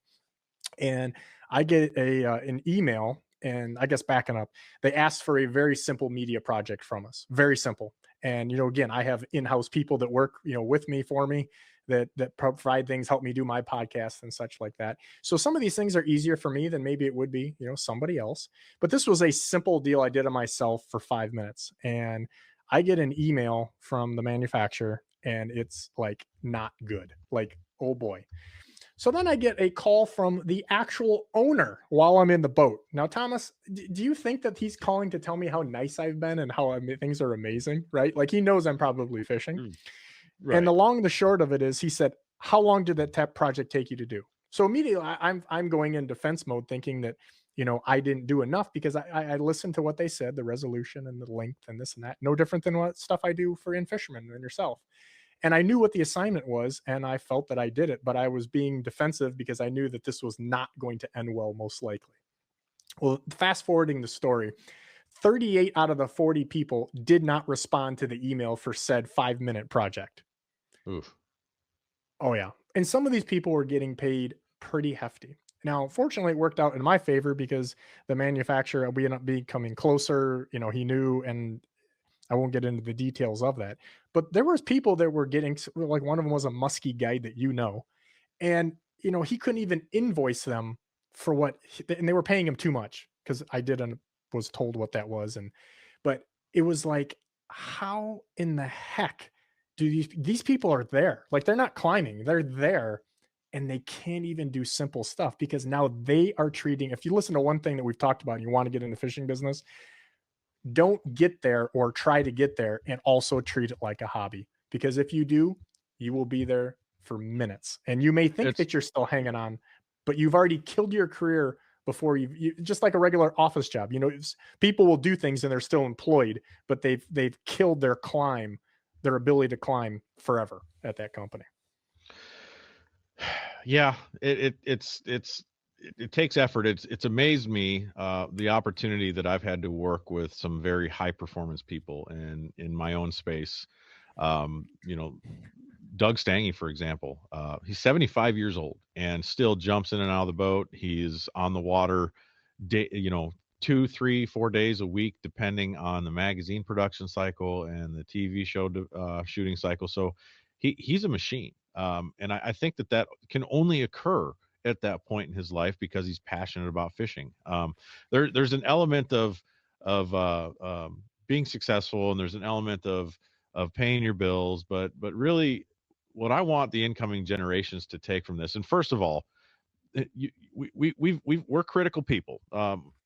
We like good people. We like honesty. We like integrity. But I mean, Ross, like we're becoming the older generation, and if we're not careful, we are going to begin to sound like our dads. Like, this next generation has no discipline. They've got, and it's I true. think that it is kind of true, but that's a generalization. That's a blanket statement. There are those coming up that are going to take our place, that are going to be good enough, and we don't know them. We do live in small worlds. We talked about that earlier too. You got to get out of your comfort zone to see the world. You got to get out of your mom's basement to be a successful business owner. Well, the same applies to the people that we haven't met yet. There's plenty of them out there that are probably driven like you and I were. And there are kids around here that my son fishes with. Like I'm confident at some point they're going to be professionals in the space. I know it because I can see their drive. I would like to nurture that. I would like to help them get to a point where it makes sense, where they can see areas to innovate, areas to advance, ways to grow companies. And if that's accounting, guess what? If you love numbers and you love fishing, you can help a fishing business. It doesn't matter. But what we need to be clear on here is we don't know the people that are going to carry the torch when it comes time for us to pass it on, but I'm pretty confident that they're out there. And I think the younger people that are on the fence of what to do with life, and there's nothing wrong. Listen, despite some of the jokes we've made and comments we've made here, you know what? If you got to work in a corporate office and you're going to support a family, you're going to raise kids, and you're going to pay your bills, and your American dream is family, then it doesn't matter to me where you're doing that. It doesn't matter to me whatsoever if it's driving a truck, if it's pounding nails, putting shingles on, and you still have a really deep driving passion to be on the water and fish, and that's how you fund that opportunity, then right on, high five. That's what Ross and I both want.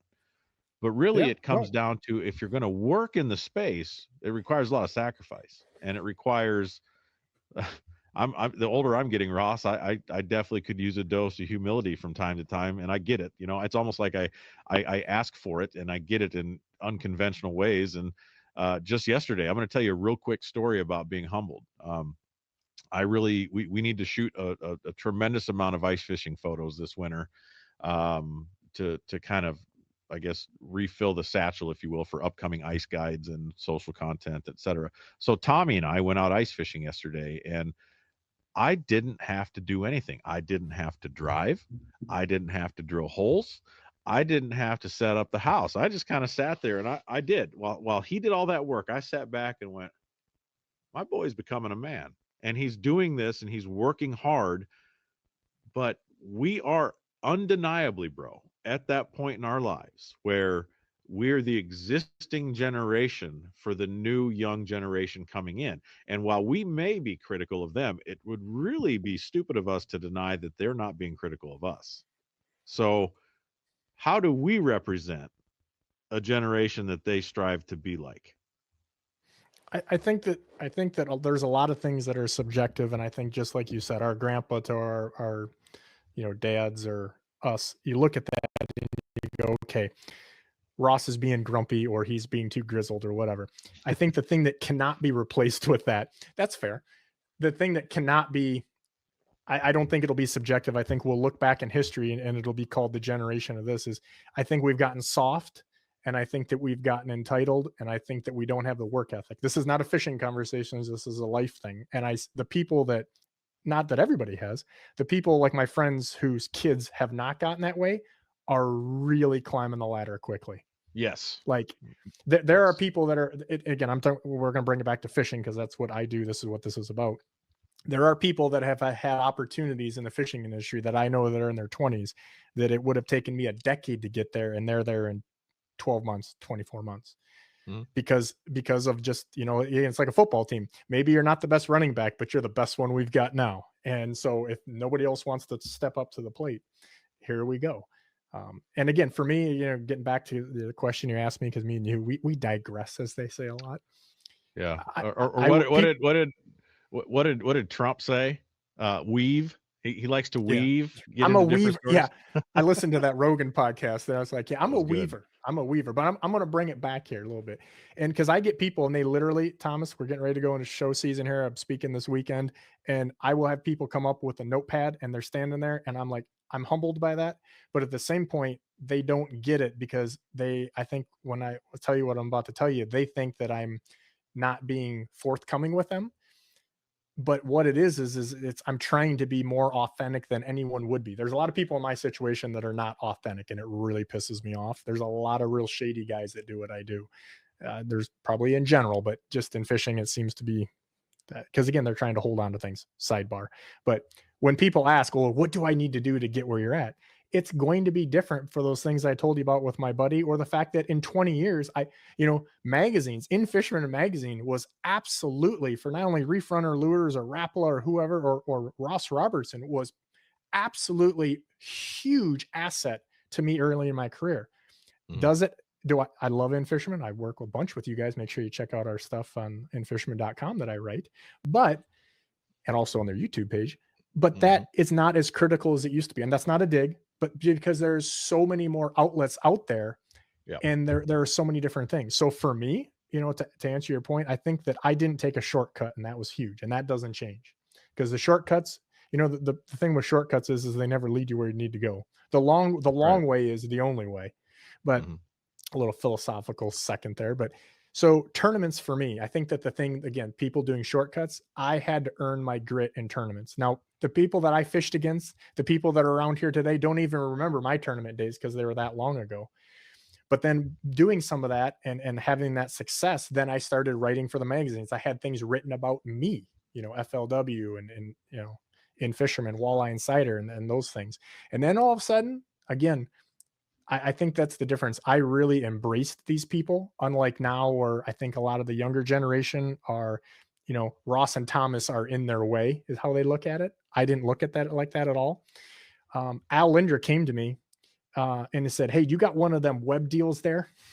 And I'm like, "Huh?"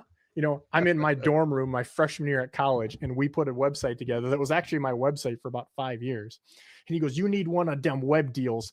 You got the education thing. That's how you do it." And Al told me his whole thing, how he quit fishing Bassmaster events. He was super talented, only guy to win one out of the back of a boat ever, for a little history lesson for you guys.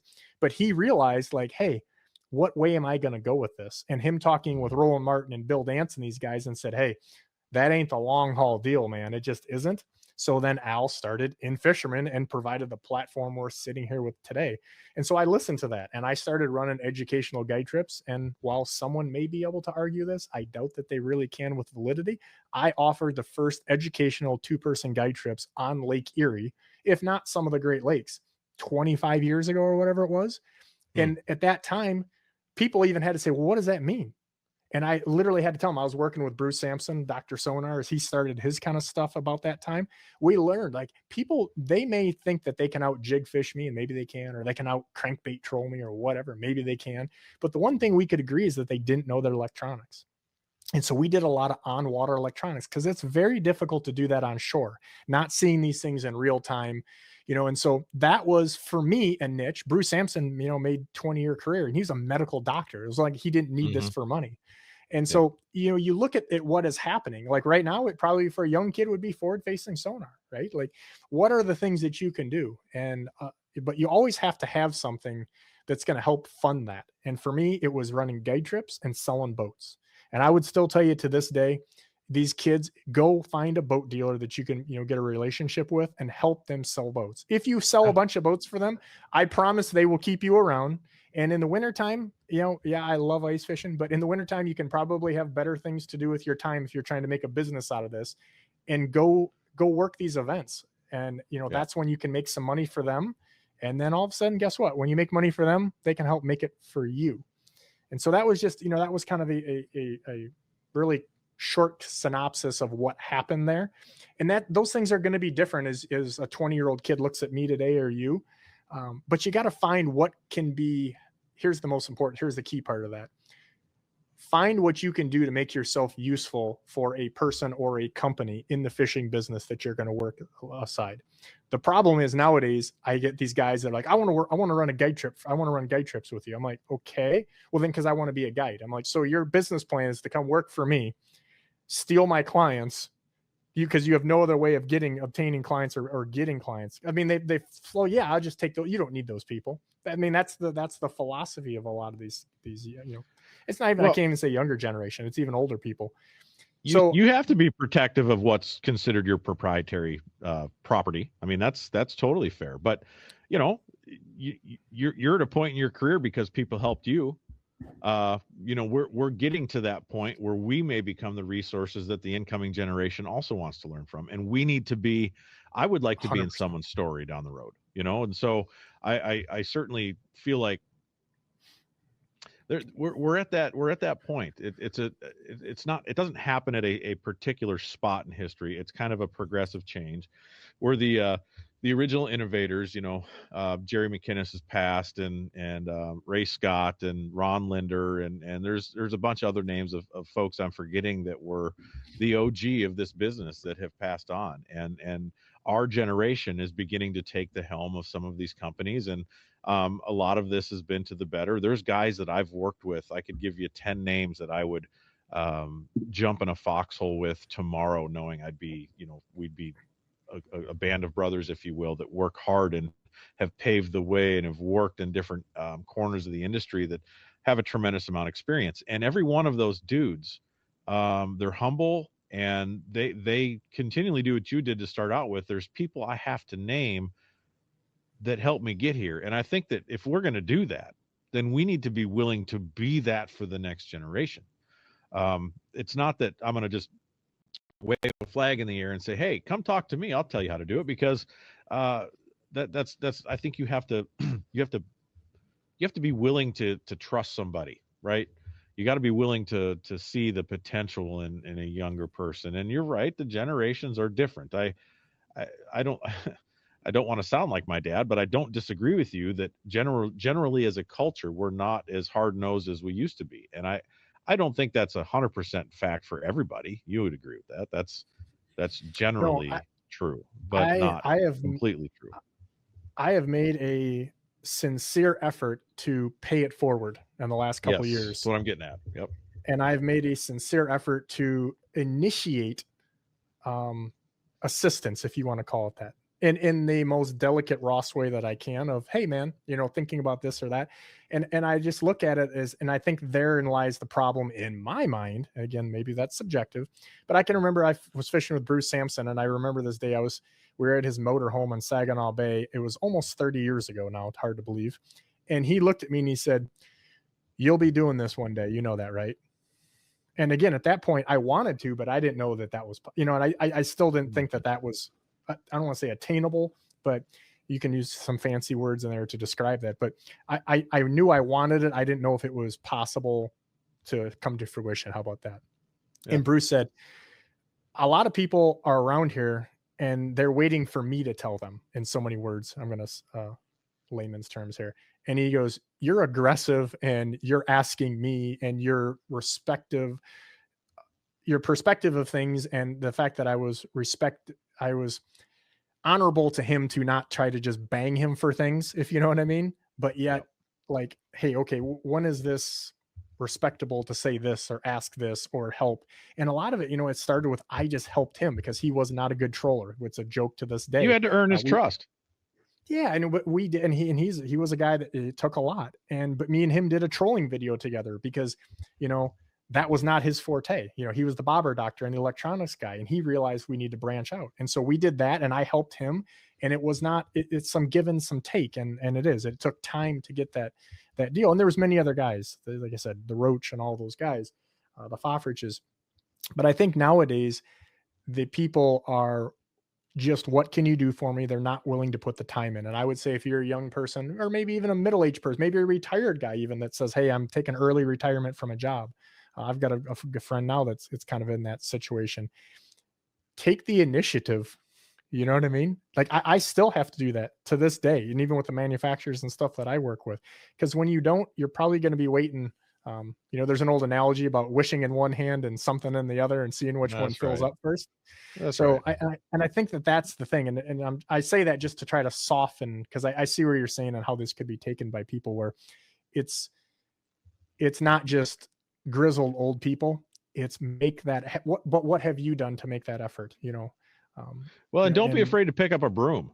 That's the other thing. Like you're not above, shop floor work. And that goes if you're early in your career, like I talked about. I put shingles on. I did a lot of things I had to do to make ends meet, and I kind of appreciate that, because you're not going to just jump in a lot of times 2 feet into the business, and have a full-time career. You kind of have to put a little skin in the game, and work your way up. And I think really what I'm most concerned about in this industry is how the future will reflect back on the past, and the innovators, the founders. And I want to make sure that story gets told, because we've moved away from recognizing history as a culture. There's a lot of that going. That's another rabbit trail we don't have time for, probably another podcast. But it's easy to ignore anybody before you and say, I'm going to do it my way. And then inevitably you're going to repeat the mistakes of the past. Where if you look at the past, if you look at the history, understand what we came from, where we came from, how a couple of guys from Chicago moved to Hayward and then moved to Brainerd and created this thing that was a substantial portion of the early days of fishing innovation. And recognize that there is always going to be something to learn, which means there's always going to be something to innovate. If you can find your niche, if you can pursue your interest, but don't neglect your passion. That, to me, if I had one complaint, Ross, is I don't like working with somebody that claims to have a passion, but you can just tell they don't. Or I think that's another way of saying what I've been trying to portray in this probably conversation the last 15-20 minutes. Well, passion is infective, right? Or it's infectious, right? You can really tell when somebody's very passionate about something. I want there to be more of that, but you do run the risk. And I guess this is my advice in this conversation. There is a risk if you do pursue the sport as a profession. You do risk burnout, unless that passion is so strong that it supersedes burnout. Because the last thing I want to ever hear, and this hurts my heart, I have friends that have been this way. It hurts my heart when somebody who I once revered as a hardcore hunter or fisherman, and they're like, yeah, I just don't have the time to do that anymore. Like I'm like, man, like that happens. It really does happen. And maybe it's not necessarily their fault. Maybe a life scenario flared up and they had to take care of their mother for a few years, or they had a kid with special needs, and kudos to them for putting people before them. Like, that's a big decision to make. I'm not downplaying that, but I don't ever want to be in a world. I don't want to work in a business that is corporate and not passion driven. Like, I want the passion to be forefront. I want that to be the decision making, the guiding light, the thing that gets you out of bed early in the morning, that forces me to get out of bed an hour early to do a podcast about fishing. It's because we love the sport, and that's really what it comes down to. And we want to surround ourselves with those kinds of people. Yeah, and again, I don't say this to be sappy, but when I started doing my podcast, and this is, I mean, it's just kind of like the quiet part I'm saying out loud. You've been on my podcast, the Big Water Podcast. I searched out, and I'm like, I want to get people on there, and some of them I don't even have they don't know me or didn't know me before, like Larry Dahlberg, for example. Like Larry or not, like, he's a salty old fisherman, but he's probably one of the best multi-species fishermen to ever walk the planet. And I wanted to get Larry on. I don't want to say I tricked him to get on, but a friend of his owed a favor, and so I was able to call that marker in, because Larry doesn't really do podcasts. Larry's not really interested in it, and he even kind of, I want to say, checked me as we started doing it to see if I was up to his caliber, because he would probably quit in the middle of it, type of thing. And you know what? He's earned that, and I don't say that in a demeaning way whatsoever. Anybody that's seen some of this stuff, again, he's whatever he is, he's pushing 80 years old, and he doesn't need to do that. He certainly didn't need to do my podcast, but I'm so appreciative. I just hope people that maybe don't even know who I am down the road when Larry isn't here can watch that and learn from it, or tell their kids, hey, that was one of the best guys. Same thing with Al Linder, who was on, Gary Roach, different guys like that, that that weren't maybe technology guys, like Gary. We didn't video Gary, which I'm still bummed with that, but I get it. It just, I was more happy to get him on there. People could hear some of the stories and the things that are kind of getting lost in our deal, because I think as much as I enjoy fishing, I think the storytelling and the history are so important that Yes. the culture is getting lost. I mean, that's kind of what we're doing here, right? Obviously, I'm just hopefully I'm going to be around a few more years, but I really when I put who I'm doing on my podcast, I literally have searched out some of the oldest guys before, I hate to say this, before it's too late or before they're not comfortable. I had Dave Sand on there, and I thanked Dave, because I don't know that I publicly had ever done that, because it is a respect factor. But also, Dave is a quiet guy. If you go watch the podcast, the video, even, he's in a Hawaiian shirt. It was like he was like freed now that he's retired, right? He's living in Florida. He was amazing, and I couldn't believe how outgoing he was, just knowing how Dave is kind of, a quiet guy per se. I think most people would say that's fair. And I think he was freed, and I think he knew there was no agenda. I wasn't on there to get anything out of Dave. He told some amazing stories about a trolling motor blowing up on a plane and getting banned from Canada. Yeah, but a lot of these guys have that, and I think that the problem is a lot of the newer guys, and this is where my problem is, they don't care. Like Roland Martin, I'm not a Roland Martin fan. I'm not a fan. But I think that you have to respect a guy that won 9 anglers of the year, even though I hate bass fishing, like largemouth. You already know that. But I respect the situation. Well, I think a lot of what I'm trying to do with this podcast, without a doubt, is to preserve some of that history, is to provide or create some type of biographical timeline of what's happened at In-Fisherman. And interestingly, I had Al on last week for the first time. We've got another recording this week. It's going to be probably a 3, 4, maybe even 5-part series with him, where we talk about the early days of In-Fisherman. It is our 50th anniversary. You're going to be listening to this in early 2025. Doug Stange, 75, Al's over 80. All those names you listed, Larry Dahlberg and Dave Sanda, Gary Roach, those are renowned names that generally or largely became known figures through the In-Fisherman mediums back in the day. I don't know what that looks like going forward, Ross, but I do think it's important that we lay the history out in some long format feature that's going to take hundreds of episodes and it probably never stops. We don't stop telling the story of how In-Fisherman influenced most especially the northern angler, but held a pretty big swing and hammer, if you will, when it comes to the fishing industry. They Bassmaster was that of the South. Fishing Facts and In-Fisherman were kind of generally multi-species, but I don't care so much to stand on that point right now, as I want to make it clear that we want the torch to be passed. We want the next generation to have something to look forward to. I know you hold yourself to a standard, Ross, but you want your legacy intact when it comes time to retire. And I want my legacy intact. And I guess that's probably what we're talking about right now. How do we prepare to be prepared to pass the torch? Because I think what's happened with this generation that's I hate to say it, but passing away as we speak, or aging out or retiring, is I don't think they ever thought of quitting. And I'm not saying quitting to the tune of, I'm done with this, throw papers in the air. Is there comes a point where you just can't do it anymore. So we need to, I want to create a timeline going forward where we find the right people, where we groom, I guess that's a nasty word nowadays, but you want to educate and groom the incoming generation to take the helm of what you've been driving, right? Gary Roach told me a long time ago, you don't retire from fishing, you just don't do it as much. That's so did you get Al in the studio? I did. He was here.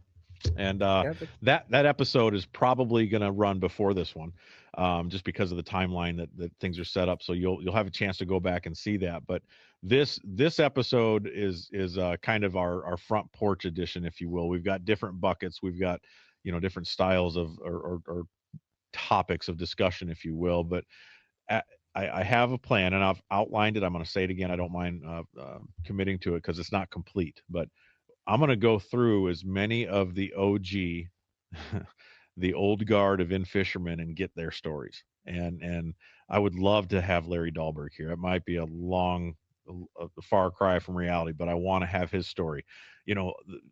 Dan Sura and Jimmy Linder and Billy. The list goes on and on. Doug's story is pretty incredible. Matt Straw and Rob Newman, who's been here for over 20 years, has a pretty awesome story to tell. All of these guys that were here in the early days, but are even still here now. Like what is their well, story? How did they get here? And then use this as it's a resource, Ross, to yeah, learn from as the next generation comes in. It's still intermingled. I think 20 years down the road, it's probably going to be difficult to be as much. As an example, you just mentioned Matt Straw just called me for an interview for a magazine piece, I believe, for In-Fisherman that he was freelancing with. I work weekly, quite literally, with Dan Quinn from Rapala, whose dad, Steve Quinn, was the biologist or whatever for many moons at In-Fisherman. So, and I think Dan, if I remember correctly, was running a camera for the PWT days when he was a young buck, doing all the dirty work when people didn't want to hold the big camera and the big waves type of thing. But we do have that.